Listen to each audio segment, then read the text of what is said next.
Well, good evening, everyone, and welcome to another virtual sea angling forum hosted by the Angling Trust. For those of you that don't know me, my name's Hannah Rudd, and I'm the Policy and Advocacy Manager at the Angling Trust. And I'm delighted to welcome you this evening to an evening with the FinVision team. FinVision is a fisheries industry science partnership that we're working in at the Angling Trust, and we're delighted to be a partner on. I'm so very much looking forward to sharing the project with you this evening and providing you with some insight in terms of how you can get involved in this really important project. But first, some housekeeping and some rules in terms of how this evening is going to what's going to happen this evening, sorry. So first and foremost, this session will be recorded and it will be uploaded at a later date onto the Angling Trust's YouTube channel. So it will act as a bit of a resource for people that want to come back and learn more about the project, or perhaps, you know, people that haven't had time to join us this evening and would like to learn more. So please watch out for that in the future.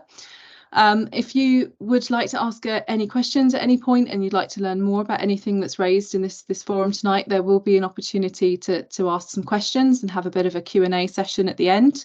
There'll be two options for you to do that. You can either pop your question in the chat at any point throughout the evening, so hopefully you all have access to that meeting chat.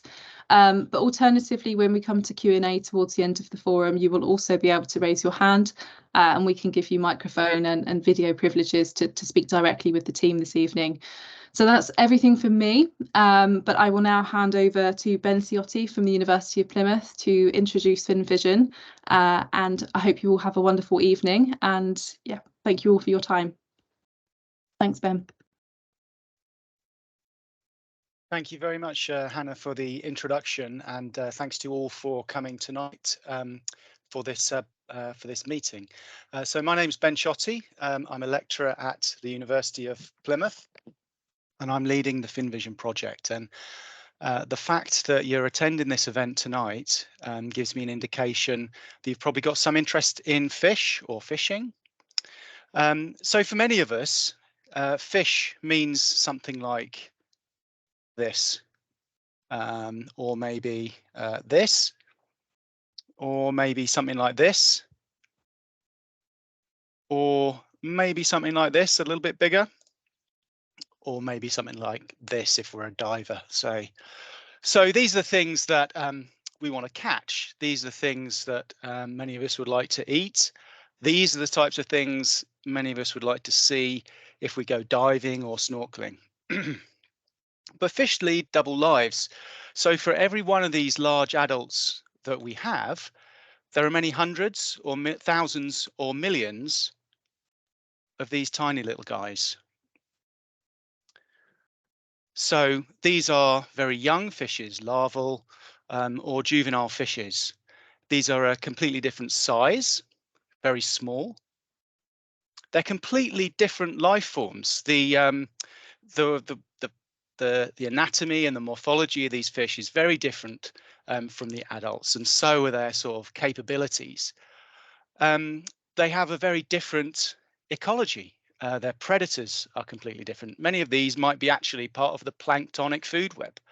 The prey that they eat are very different too, and they also live in a completely different habitat in many cases. So despite their small size, they're also very important stages. What happens to these little guys is really important in determining the population size of our fish stocks. And added to that, many of these small fish use very small, shallow inshore habitats, which are often overlooked and also very highly vulnerable to human activities. These are the areas of our coast where we have most impact and we interact with most. So if we want to have sustainable fish populations, if we want to see those big fish and catch those big fish, we need to identify and protect the habitats that they need. So how do we identify, how do we know where these fish are living? How do we know what habitats these fish need? Well, we get quite a lot of information about the older adult fish through fishing and other activities. And we also get some information about the larger juveniles through things like netting surveys. But we actually don't have very good methods for studying these very small life stages. They're often too small to go into our nets. The habitats that they live in often are very difficult to sample using nets. So we have a bit of a problem in actually working out what areas of the coastline these young fish need. So the project that we're talking about today, the FinVision project, is really to propose solutions in two ways. First of all, by providing some new technology with which we can use to study these fish. And secondly, working with anglers and ultimately working with the broader public and working with citizens to see where these fish are living. Because if we're using camera technology to study these fish, we need a bit of help analysing all the footage that we're going to collect. So a really important part of this project, apart from the research, is actually showing people what a fish life is like, what a fish habitat for these young stages looks like, and showing people the importance of these inshore habitats that these fish rely on. So we're delighted in this project to be partnering with the recreational angling sector in order to fulfill the goals of the project, who've already proven to be very passionate about conserving our fish populations and very knowledgeable about these fascinating creatures. I'm just going to skip through that. So the aim of our project is to apply novel camera technology to support public participation in the collection of data on how fish use the coastal and estuarine habitats at the earliest juvenile stage. And we're going about that in a number of steps, really. First of all, we're developing this new camera technology. Second of all, we'd like to deploy this camera technology in shallow inshore habitats. And finally, we'd like to work with anglers to analyse the footage. And that really comes about in two ways. First of all, we're looking for some help in developing a web portal that the public can use to help us analyse the footage. And second of all, to help actually generate data from the video footage that we're collecting. So we've got people talking about all these aspects. And right now I'd like to pass over to Benjamin Larson, who's working on developing the camera.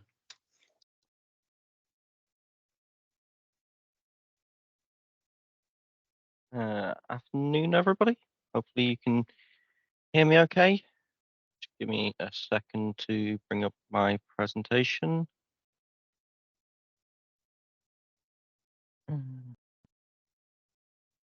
Right. Hopefully you're all able to see this. So, as Ben was saying, it's kind of I'm here at the science park, working as part of the embryo photonics team, working on the actual camera technology. And so I'm just gonna kind of talk you through the camera system that we've been developing. And before I kind of go into kind of my role on the project, I thought I'd give you kind of a brief kind of overview of embryo phenomics and how it kind of plays into the project. So it's headed by Dr. Oliver Tills, and he started out developing a lab embryo camera system, which you can see on the left there, which is a camera system on an XY gantry system to take pictures over multiple months of embryonic development. This was then kind of further developed into a deployable system, so the field embryo camera system that was designed to be deployed in water with the same embryos kind of fixed in front of the camera so that they could get images of the embryos developing in that natural environment. What the team's now working on is the Junior Habitat Monitoring Camera, so the JAMCAM, which is what's been used to capture all the footage for this project. The JAMCAM system was started development in 2021 when the team was given kind of 3 months of funding, and a team member, Dr. Luke Holmes, who's not currently part of the team, rather miraculously managed to make a functional camera system, building on what they'd learned from their 2 previous systems. Throughout 2021 to 2023, they got various bits of funding to continue working on this camera. And then what brings me here today is I was brought in with the latest round of funding, along with Tony, to help work on the camera system.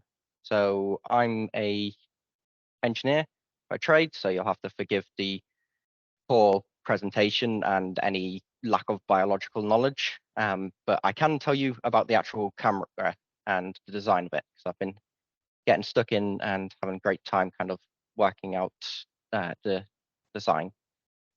So here you can see some of the pictures of the actual camera system. They're quite large systems.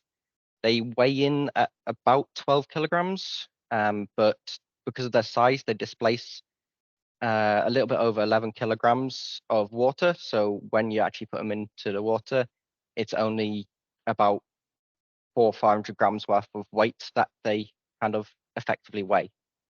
The system's built around a Blue Robotics enclosure, which is like an off-the-shelf watertight enclosure, which is rated up to 500 meters of depth. And inside of there, we've printed our own frame system to house all the electronics and, crucially, the cameras. All of this has been done kind of under the same open source license that Ollie's developed his other projects on, and are utilizing OpenCV as a kind of camera analysis technology so that we can analyze the footage. And I'll talk a bit more about that when I talk about the cameras themselves. So here you can kind of see the actual CAD model. And if I press this button down here, you can get an idea of just kind of level of complexity. It wants to work. There you go. Involved in these camera systems. So you can kind of understand why so much time and effort and money goes into developing these. So the electronic system kind of all based around the Raspberry Pi Zero, which is like our brain. It runs the operating system for the camera. It communicates with the cameras, and it kind of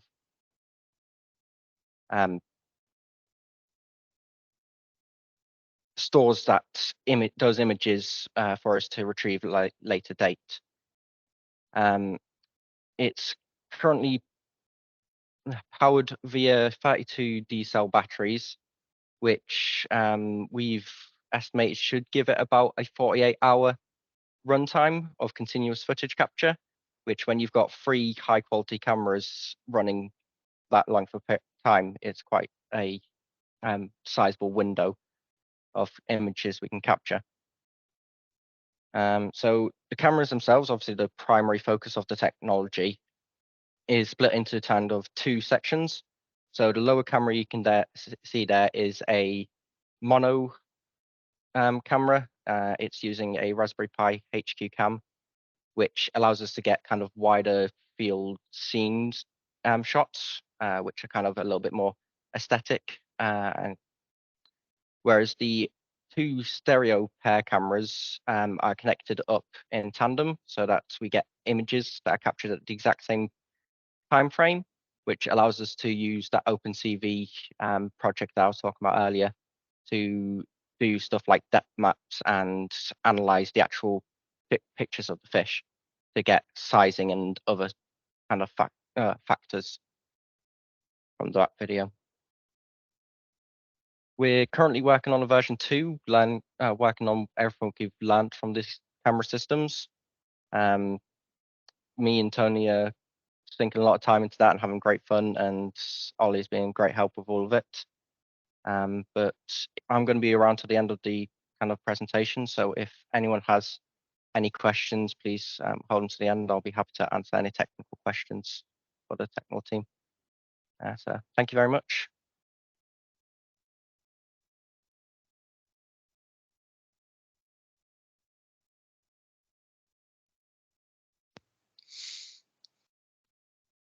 Well, thanks, Benjamin. So, hi everyone, thanks for joining today. My name's Ryan Hepburn, and like Ben, I also work at the University of Plymouth. I'm a research assistant, so 100% of my time is working within this project, and especially in the recent past, a large chunk of my work has been using these cameras that Benjamin's just described, deploying them in the field and analysing a lot of the data that we get. So what I'd like to do initially is share my screen here. Hopefully you can see this, and just kind of describe to you the varying intensities and locations that we've deployed these cameras so far. So you can see this central map. Each one of these flagged pin locations is where we've actually deployed the camera so far. So over the autumn just gone, we deployed in 16 separate locations, 16 separate deployments, and each one deployed in a sort of varying substrate habitat. So we've deployed in mud flats to rocky intertidals to more sandy substrates, all environments that these juvenile fish are going to enjoy and use as nursery areas. So it's really important that we try and capture all of those different environments that the juvenile fish may inhabit. And so with those deployments, we're obviously generating hours and hours worth of data. Some of that data is really great quality. Some of it in the mud flats, you might get slightly turbid waters, but what's important to note is that every environment that we place these cameras is a critical environment for the juvenile fish. And so it's really critical that we try and understand what is inhabiting each one of these different areas. So as I mentioned, we've generated hours and hours worth of footage, and we need a way of analysing that footage altogether. And that's where we hope you can come in, and hopefully we can work together to try and analyse that.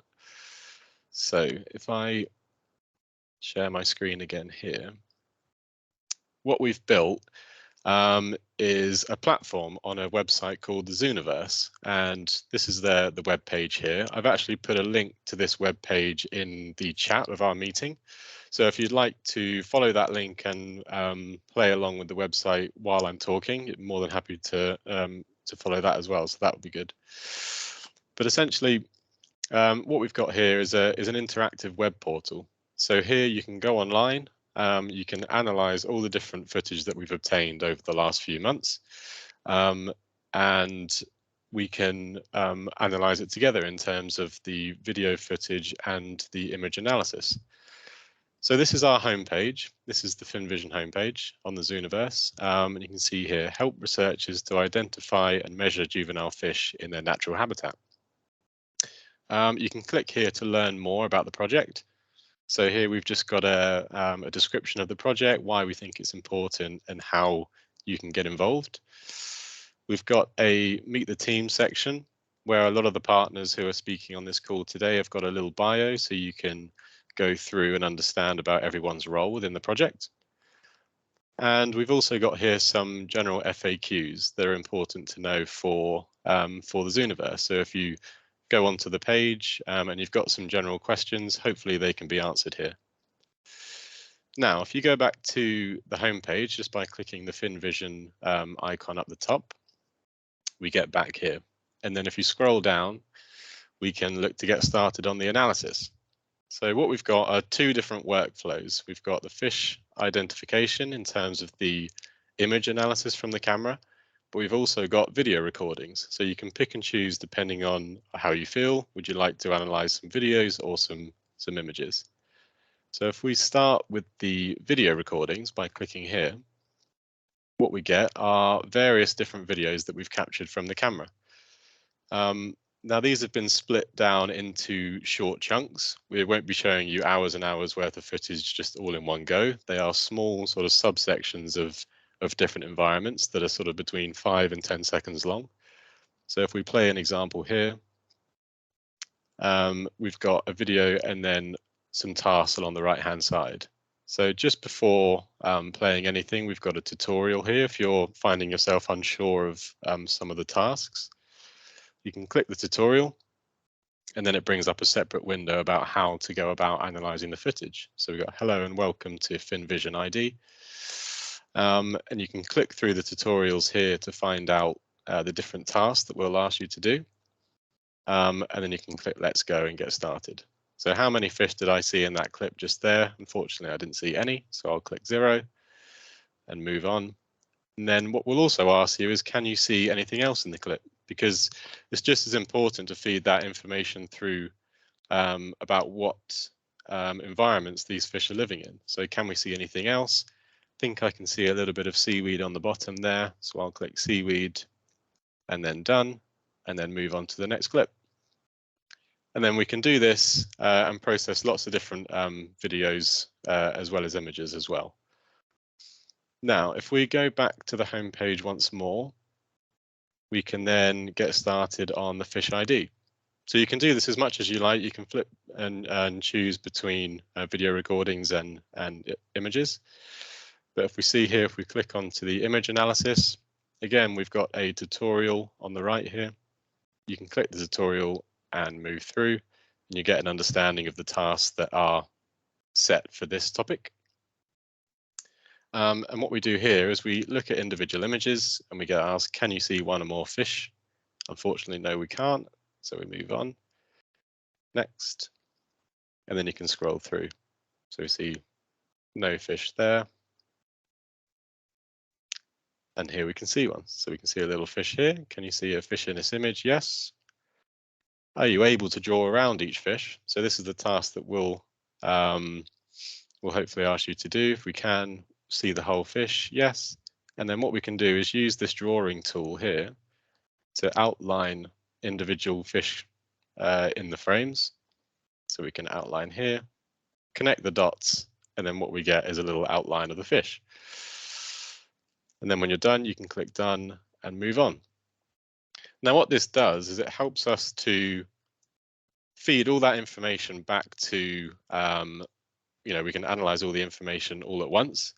And then hopefully we can feed all that information through to like a computer processing software that hopefully in future deployments, the software can analyze when there is a fish and when there isn't, just based on sort of the automatic processing. So we need to feed that information through this Zooniverse platform, hopefully with your help, and we can start to analyze all the footage that we get. And like Benjamin, I'll be online if you've got any questions about the Zooniverse page after the call. I'll be more than happy to answer those for you as well. So alongside our Zooniverse platform here and our interactive web portal, we'll also be putting on some training resources as well. So I'll hand over to Paul Coulson from the Institute of Fisheries Management, who will talk through the different training regimes we've got alongside with FinVision. Thank you, Ryan. Yes, hi, I'm Paul Coulson from the Institute of Fisheries Management, and if you just give me 1 second, I shall pull up a presentation.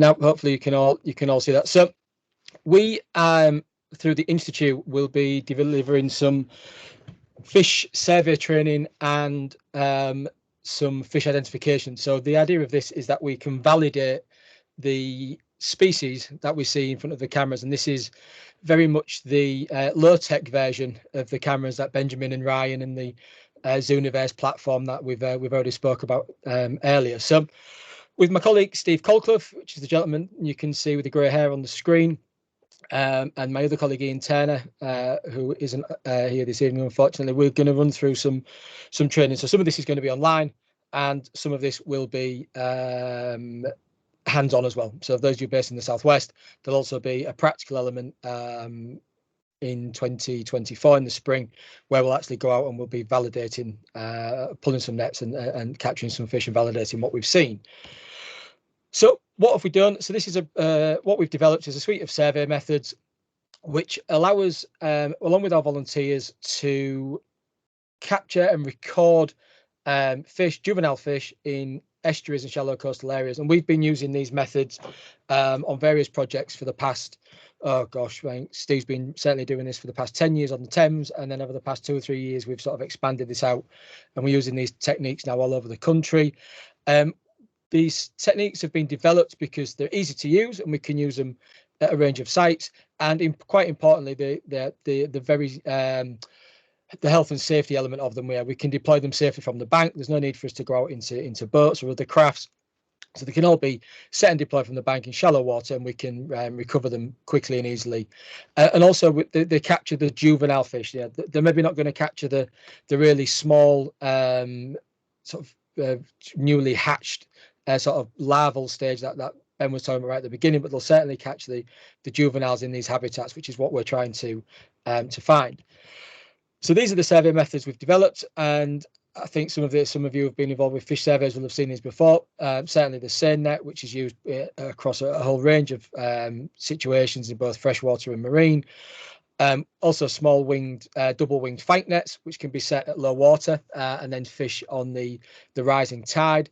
And also a new technique that we've sort of developed is something called a push net or a barrier net, and these are only sort of 1.5 meter tall by sort of 2 meters long, really, really fine mesh.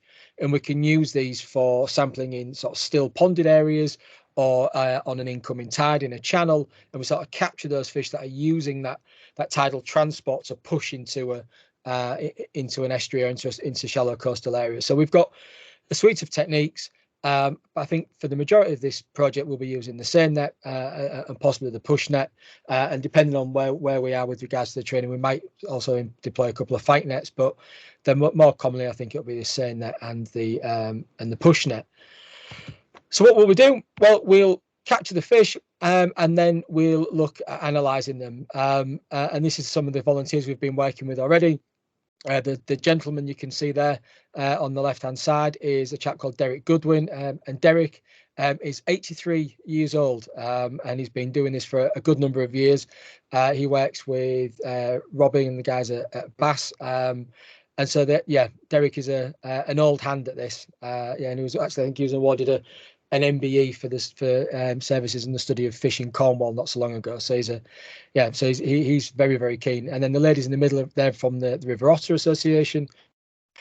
And then those eagle-eyed amongst you will have noticed on the right-hand side that isn't actually a marine or an estuarine fish. That's a dace, and that's what we caught on the Tyne a few years ago. And it just shows you you can get that sort of mixed population of marine and freshwater species depending on the situation you're fishing in. And just to show you a sort of subsample of some of the fish we might catch, I'm sure some of you will have come across some of these before. There's certainly the juvenile stages of a lot of the fish, and certainly we see a mackerel up there on the top left. This was actually caught way up on the northeast coast, up at, on the Tees, and we actually think that was probably the most northerly population of juvenile mackerel that we'd found to date, and that was in some wet last year. And then gobies and bass and everything else. So it can be a real mixed bag, and I think this is the beauty of these methods and the beauty of the areas that we're surveying. You do get a very mixed population of species, and it's not just going to be predominated by one species. We're going to hopefully find a good mixed population and use them against with the camera technology to be able to really to validate what we see. So yes, I shall leave you at that and sort of hand back to Hannah, I think, and we're going to look at speak to some of the other partners, I believe. Yeah, thanks, Paul. Really useful and great to have you on board. I don't know if there's anything else you want to say at this point about the IFM's involvement. Yeah, really, was really pleased to be invited to join the partnership. And I think for us, this working in partnership is something that the Institute is really keen on. Working with volunteers and citizen scientists is, again, particularly in the transitional and that sort of marine field, is something we've been championing for a number of years, and we're currently working on several projects like that. And also, I think this camera technology is just amazing, and if we can use it to show the value of these nearshore estuarine coastal habitats, and really show the use by a whole range of very really valuable sort of marine species, and hopefully that'll help us to not only protect them but also to promote the growth and development of more of these areas in other areas around the country. Yeah, I completely agree with you, Paul. Thank you so much for your time this evening and for your involvement in the project. I'm going to hand over to Robin Bradley now from Bass. I'll just share my screen for you, Robin. Thanks, Hannah.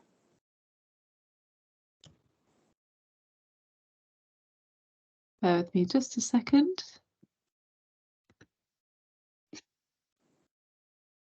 There we go. Over to you, Robin. Okay, thanks, Hannah. Just before I start, Derek Goodman is even more inspiring when you think he's actually 97 rather than 81. So, well done to Derek. Sorry, Robin, and apologies to Dennis. That's all right. That's all right. Complete disservice there, haven't I? He's amazing. He's not as involved as he'd like to be because of his health, but he's still very involved in spirit, if not in body. But no, in Bass, we're absolutely delighted to be involved in this project. It really is an exciting one and of great interest to us. But the importance of maximising recruitment in restoring and rebuilding bass stocks is now widely accepted. And we've always known that fishing catches will obviously affect stocks, but the importance of recruitment is now widely accepted. And understanding the types of habitat which juvenile bass use, right from the very first stages when they come in as larvae, perhaps a couple of months after their spawn, right to the time when they leave their nursery habitat when they're about 4 years old to recruit to the adult fishery. The types of habitat that they use is absolutely key to maximising this bass recruitment.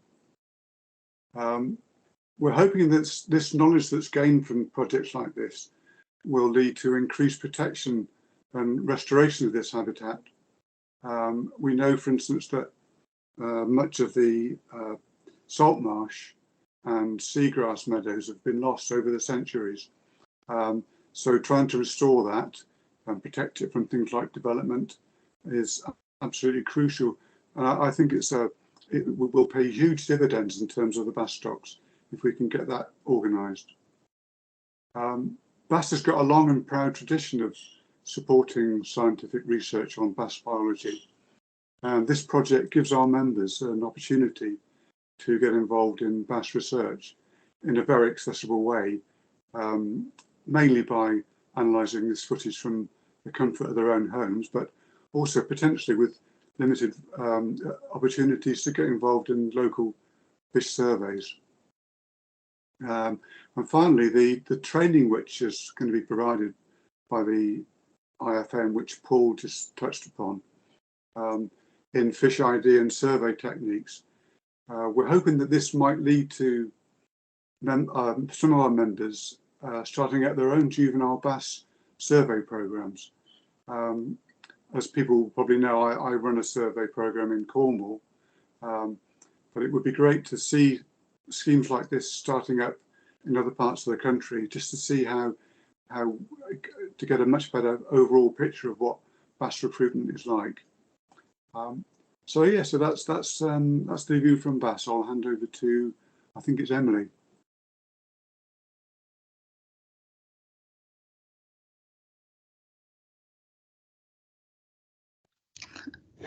Hi everyone, and thanks Robin. My name is Emily Condy and I'm from the Southern Inshore Fisheries and Conservation Authority, another one of the partners on the project. I don't have any slides, but just a brief overview of our involvement. We've been joined by Ryan and the camera on I think 5 or 6 of our juvenile fish surveys over the past year, which we carry out biannually to understand the use of essential fish habitats across our district by commercially and recreationally important fish species.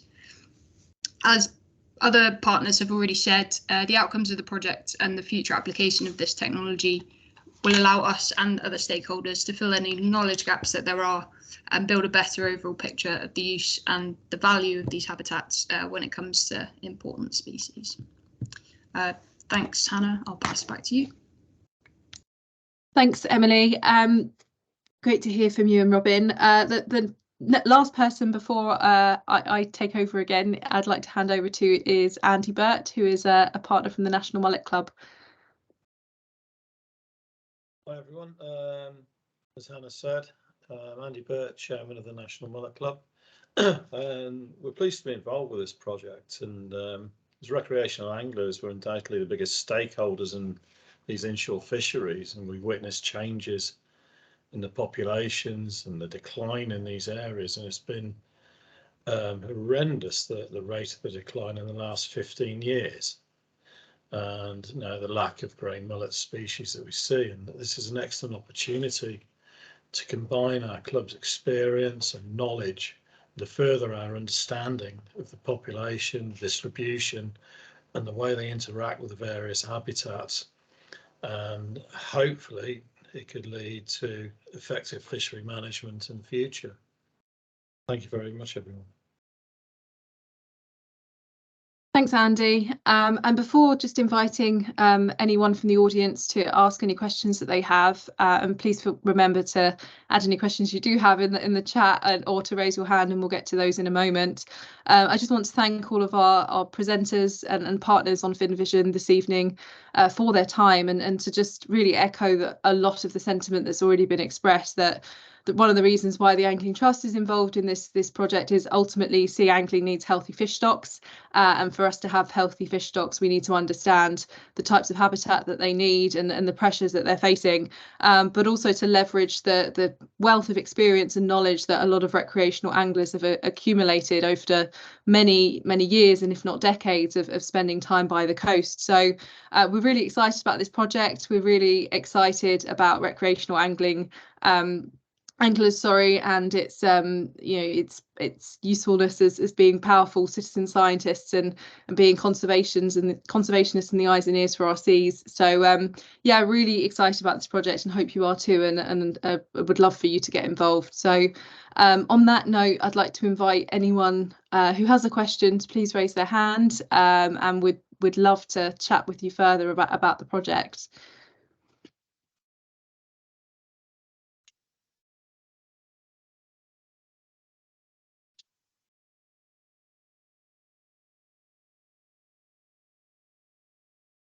Doesn't look like there's any questions. Maybe we were really effective at our presentation this evening.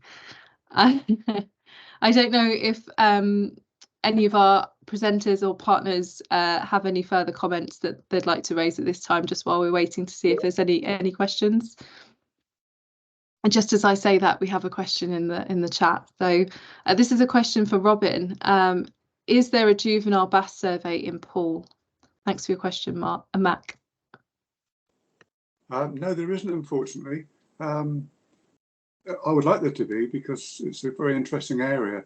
I think the nearest one to Poole, if I've got my geography right, is the Solent survey.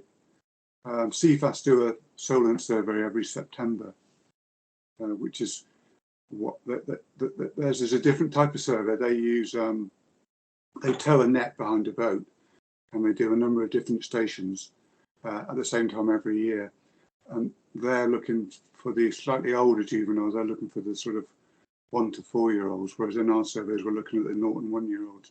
But if you can get hold of a copy of that, it's very interesting, and it's quite stark when you look at the years of the success of each successive year class.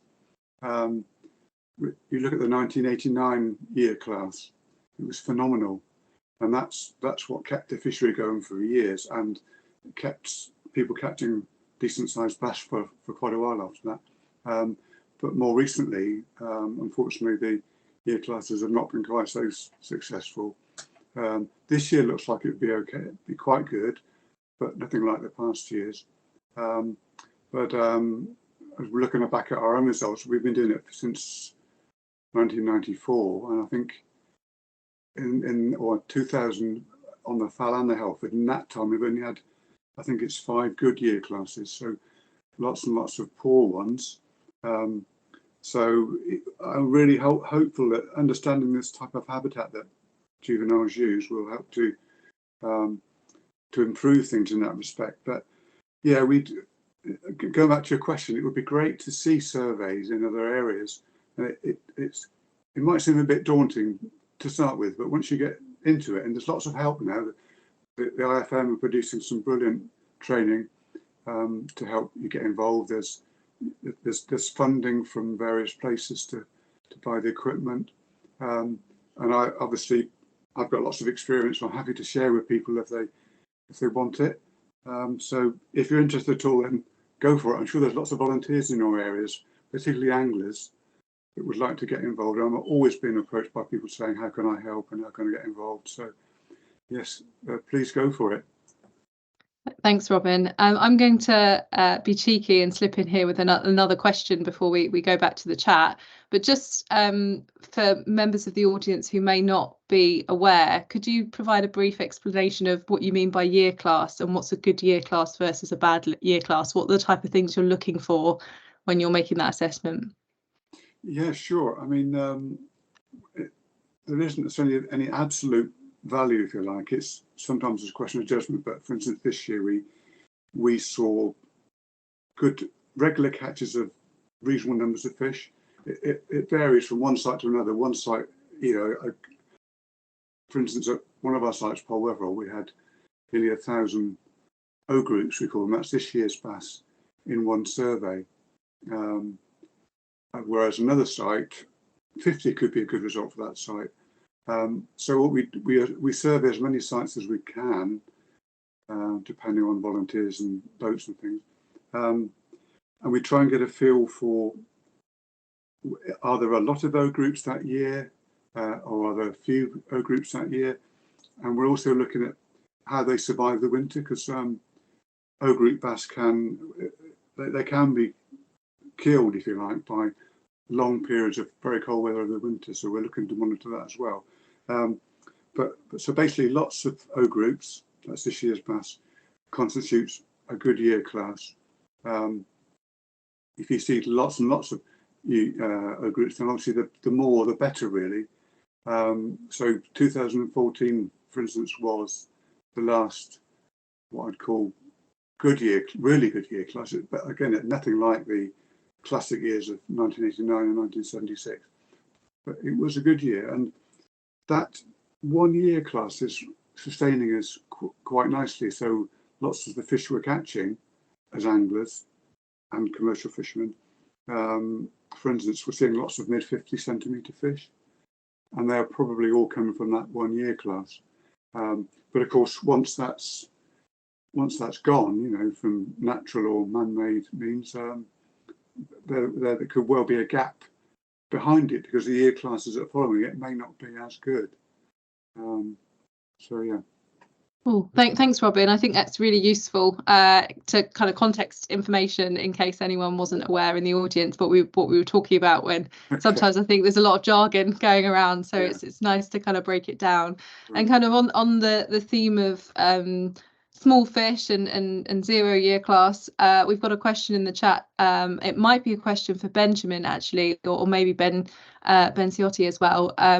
What is the smallest size of fish that this camera system can reasonably expect to identify?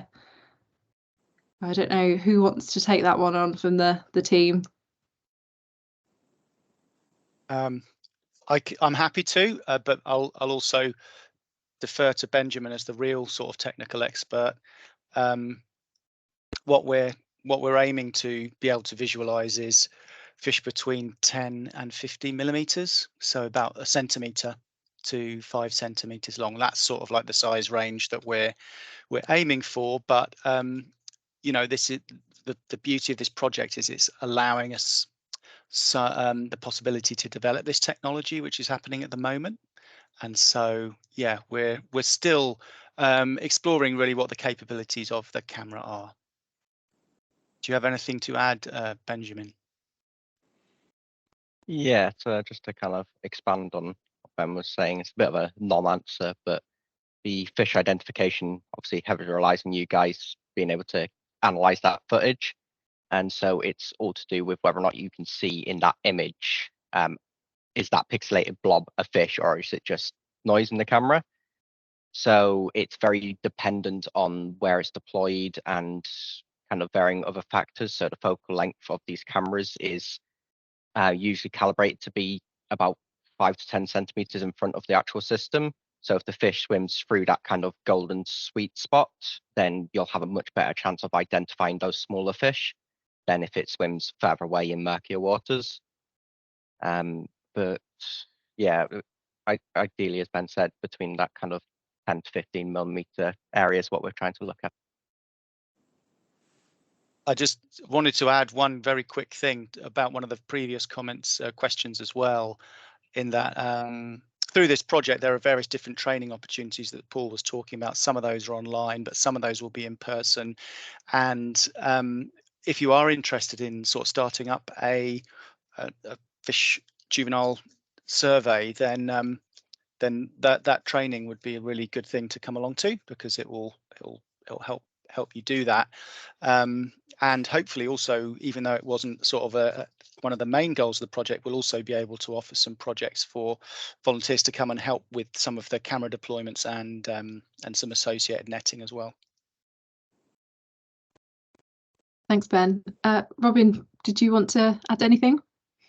Yeah, I was just going to say, one of the interesting things about deploying the camera at the same time as we're doing our surveys, that's what we've done so far, is potentially it's really interesting to see how the two compare.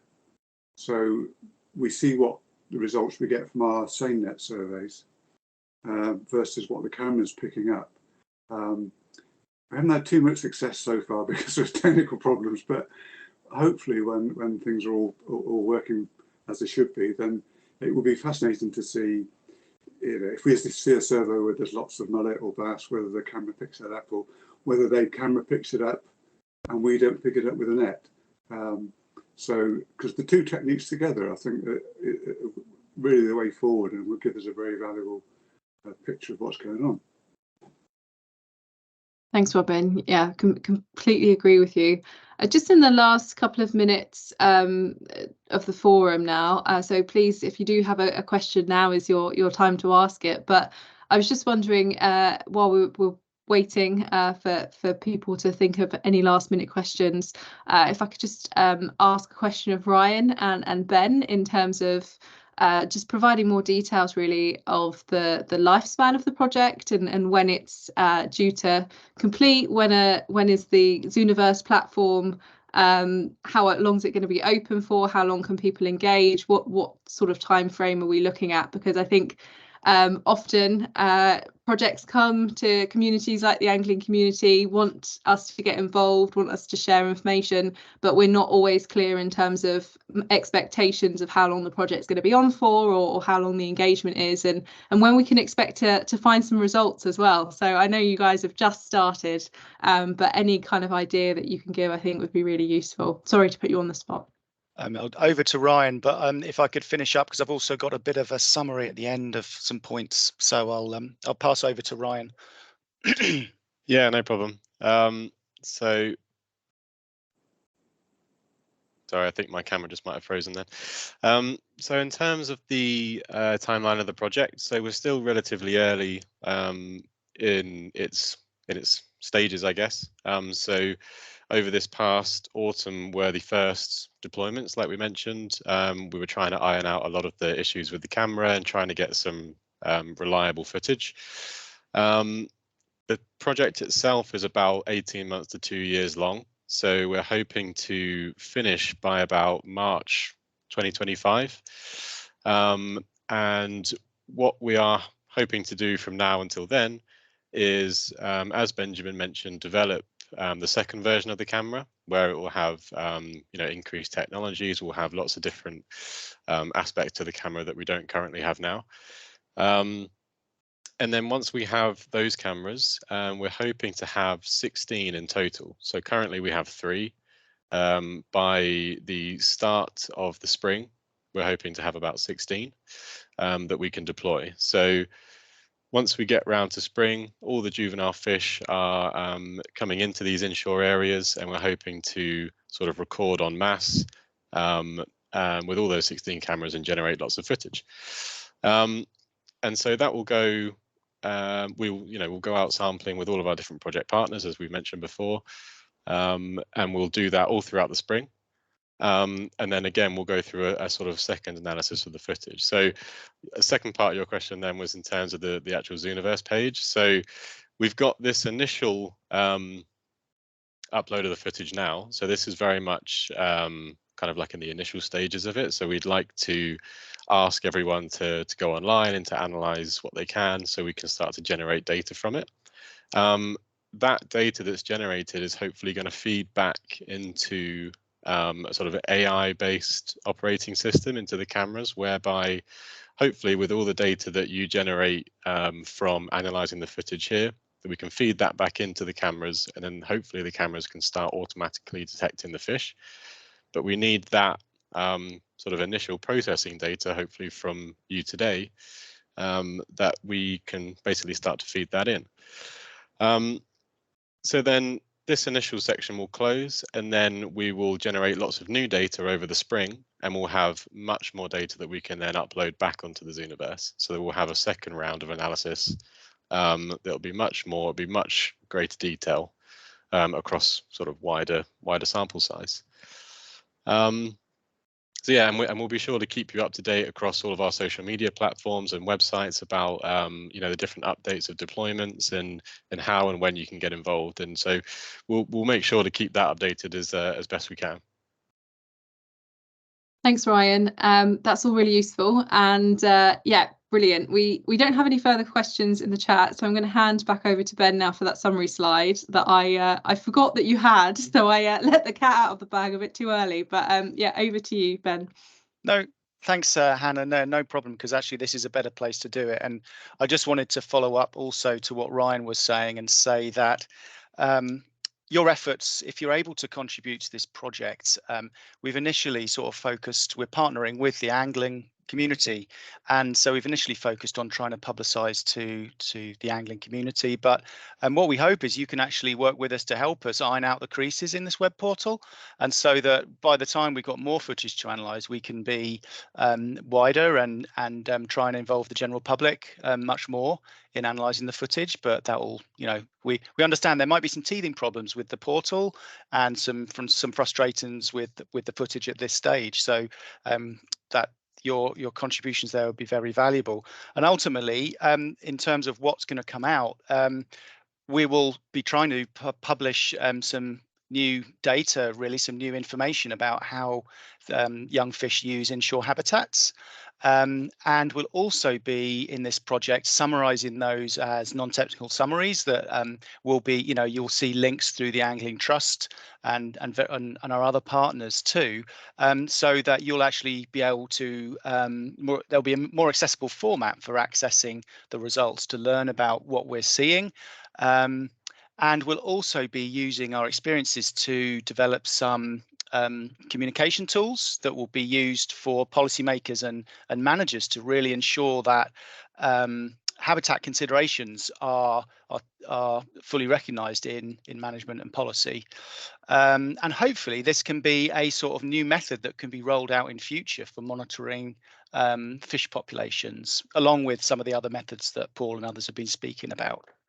So we would really value your involvement in project. I'd like to thank everybody for coming. Thanks to you for coming. Thanks to all the partners for coming and for participating in this project. And it's really valuable. I think the nature of this partnership is really valuable and very productive.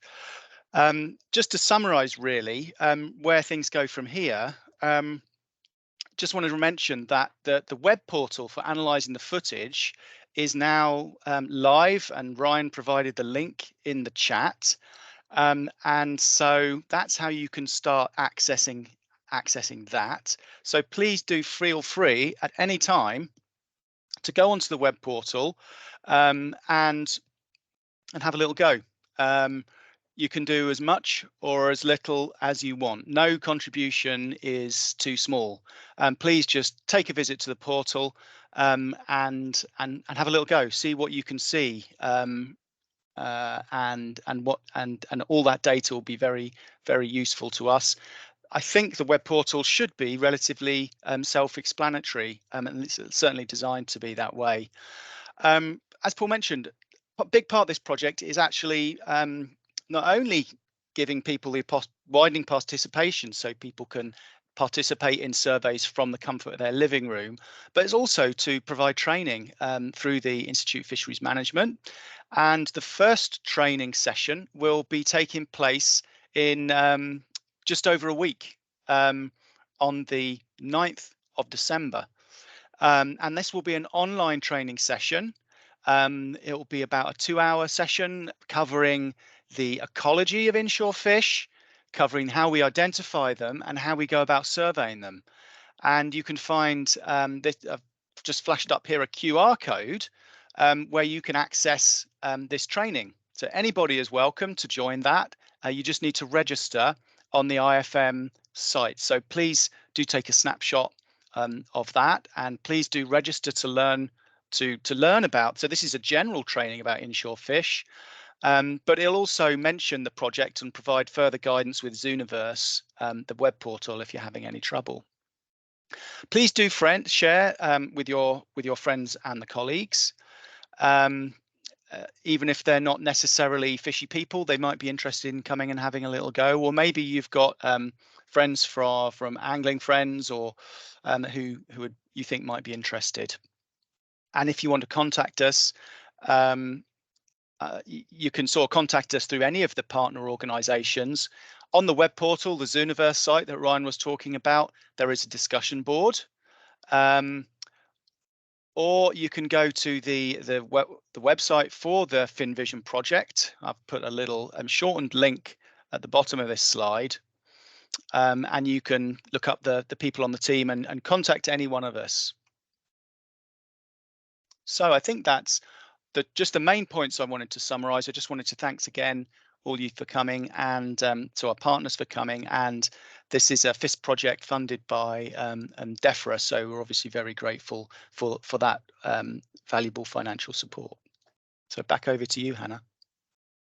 Thanks, Ben. Brilliant summary. And again, thank you everyone in the audience for your time this evening, and for our presenters and partners on this project. I think I'm going to draw the forum to a close there. So again, thank you all for your time, and this recording will be made available in the next week or so on the Angling Trust YouTube channel. So it will be a forever reference resource to get involved with the project and share it. So please do share that link once it's available. Tell your friends and fellow angling mates all about the project and get involved. So yeah, thank you very much for joining us, and have a great evening. Thank you.